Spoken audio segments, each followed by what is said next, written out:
हम अक्सर विदेशी कार्यक्रमों में अपने देश की भाषा सुनते हैं, इसे डबिंग कहा जाता है। रेडियो पर धारावाहिक सुनते हैं, इन आवाजों को हम सिर्फ नाम से जानते हैं, इनके चेहरे हम नहीं पहचानते। ऐसी ही मशहूर आवाज का चेहरा है सुचित्रा गुप्ता, जो वर्षों से रेडियो, टेलीविजन तथा अन्य कई प्रोग्राम्स में अपनी आवाज देती रही हैं। आज सुचित्रा जी आपसे रूबरू हैं और बता रही हैं अपने बारे में, अपनी कला के बारे में। सबसे पहले अपने बचपन के बारे में कुछ बताएं। बचपन जैसा है खुशनुमा बीतता है ज़्यादातर बच्चों का, मेरा भी वैसा ही बीता।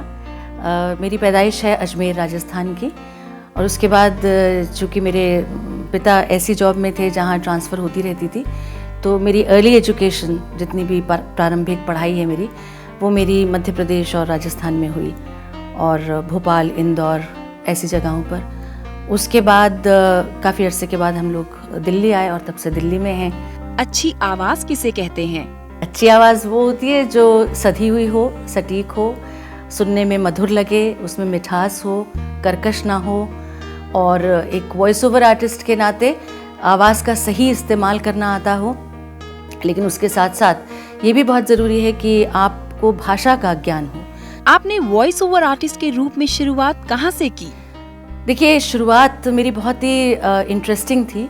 हुआ यूँ कि मैं इंदौर के एक स्कूल में पढ़ती थी। इससे पहले भोपाल में थोड़ा सा अनुभव लिया था।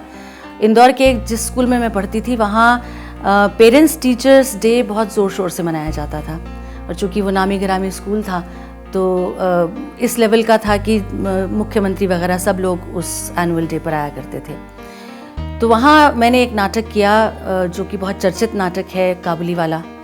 उस काबुली वाला में मैंने मिनी का किरदार किया, और मैं उस समय बहुत छोटी थी, करीब रही होंगी शायद 7 या 8 बरस की। तो वहाँ से फिर वो नाटक जो है मंच के साथ साथ उसका रेडियो पर भी प्रसारण हुआ। तो इंदौर में फिर मुझसे बच्चों के कार्यक्रम में भाग लेने के लिए कहा गया। वॉइस मॉड्यूलेशन क्या है? वॉइस मॉड्यूलेशन, जैसा मैंने अभी कहा कि जब आप कोई भी काम करते हैं तो संयम होना आवाज़ पे बहुत ज़रूरी है, और जैसी ज़रूरत है, जैसी आवश्यकता है, उसके हिसाब से आपको अपनी आवाज़ में उतार चढ़ाव लाना। किस शब्द पर आप जोर दे रहे हैं, किस शब्द के बाद आप रुकेंगे तो उसका क्या इम्पैक्ट होगा, क्या असर होगा, ये सारी बातें जो है वो मॉड्यूलेशन में आती हैं। माइक्रोफोन या टेलीविजन पर डायलॉग बोलने में क्या डिफरेंस है? देखिए, रेडियो की दुनिया तो है ही माइक्रोफोन की दुनिया। उसमें भी जब अभिनय करता है कलाकार तो वो अपने शरीर से भी शायद उतना ही अभिनय करता है जितना अपनी आवाज़ से, अपनी वाणी से, क्योंकि आवाज़ में वो बात तब तक नहीं आएगी जब तक उसकी एक बॉडी लैंग्वेज नहीं होगी।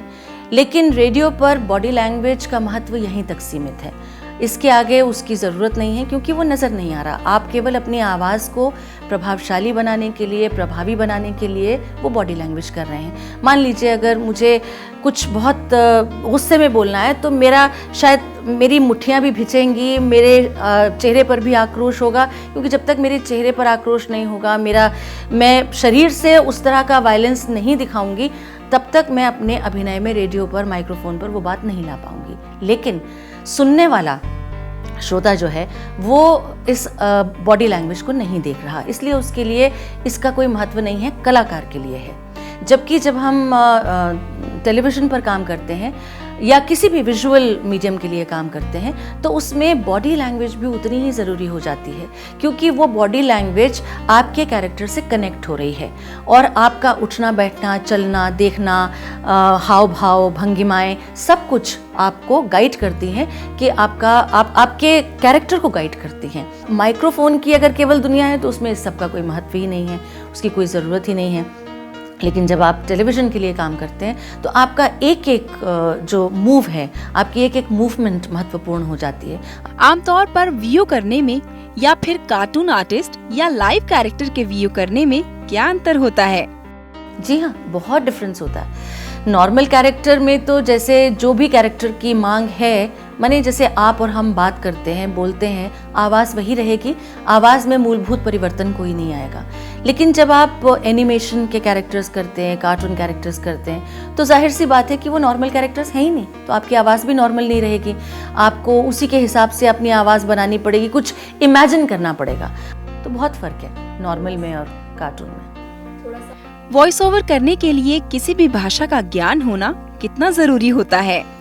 देखिए, मैंने पहले ही कहा कि बनने को तो क्या कहें, every Tom Dick and Harry, कोई भी कुछ भी कर सकता है, लेकिन हाँ, सफल होने के लिए फिर आपको भाषा का थोड़ा ज्ञान ज़रूर होना चाहिए, क्योंकि आप गलत बोलेंगे, आपका उच्चारण दोषपूर्ण होगा तो वो कहीं खटकता है, सुनने वाले को भी खटकता है। अब मान लीजिए मुझसे ये कहा जाए कि आपको एक वीओ करना है जिसमें आप ये बता रही हैं कि फलाने दिन फलानी जगह पर गज़लों का कार्यक्रम है। अब अगर मैं इसको बोलूँगी कि फलानी जगह फलानी शाम को गज़ल का प्रोग्राम है, तो आपको कैसा लगेगा सुनने में? वॉइस ओवर तो मैंने कर दिया, लेकिन उसकी आत्मा को मैंने बिल्कुल ख़त्म कर दिया, उसकी जो उसकी भावना है उसको मैंने बिल्कुल ख़त्म कर दिया। तो कुछ बेसिक नॉलेज ज़रूर होनी चाहिए। आप वीओ आर्टिस्ट हैं, डीयू की कल्चरल डीन और एक थिएटर आर्टिस्ट भी हैं। आपने इतना सब करने की कैसे सोची? सब कुछ मेरे ख्याल से होता चला गया। मैंने कॉन्शियसली कभी कोई एफर्ट नहीं किया कि मुझे ये काम करना है और ये मुझे अचीव करना है, ये मेरी एम्बिशन है। शायद मैं बहुत कम एम्बिशन वाली महत्वाकांक्षी बिल्कुल नहीं हूँ मैं, और जो कुछ भी हुआ है या जो कुछ भी मैंने थोड़ा बहुत अर्जित किया है वो शायद बस अपने आप होता चला गया। कैसे होता चला गया ये अगर आप मुझसे पूछें तो पलट कर अगर मैं देखूं तो मैं खुद इसको एक्सप्लेन नहीं कर पाऊंगी। कोई ऐसा काम जो आप करना चाहती थी पर कर ना पाई?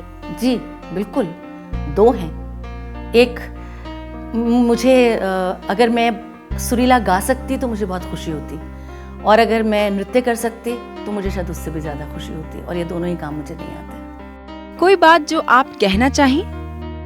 हर इंसान अपनी ज़िंदगी अपनी शर्तों पर अपने ढंग से जीता है, और जाहिर सी बातें कोशिश करता है कि उसे अच्छे से अच्छे जिए।